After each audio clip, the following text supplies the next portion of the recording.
2020 সালের ফেব্রুয়ারি মাসের 3 তারিখ রাত 1:25 ওয়ালটনে যে আগুনে নির্বাপন করতে গিয়ে আমি দুর্ঘটনার শিকার হই। তখন আমার যে সন্তানটি দেখতে পাচ্ছেন অনেক ছোট তখন আসলে আমি কি করি সেটাও সে জানে না। আমার যে কোলে উঠবে কাঁধে উঠবে বাবার সাথে সেই সেই সব কিছু থেকে বঞ্চিত এই আমার বাবাটি শুধুমাত্র দায়িত্বের কারণে আমি অক্ষম হওয়ার পর আমার সন্তান এখনও লেখাপড়া করতেছে, জানি না করতে পারবে কি না। তো সবার স্কুলের শিক্ষক সবাইকে বলতেছে তোমার বাবা কি করে।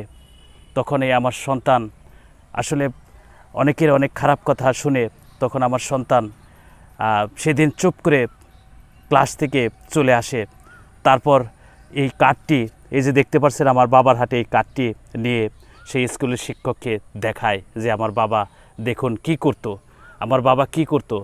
তখন আমার ভিডিও সেই মাস্টার দেখেছে, তখন আমার এই বাবাকে মাস্টার বুকে জড়িয়ে ধরেছে যে তোমার বাবা তো দেশের জন্য দশের জন্য অক্ষম হয়েছে, এটা তো কোনো দোষের কিছু না, তোমরা তো গর্বিত বাবার সন্তান।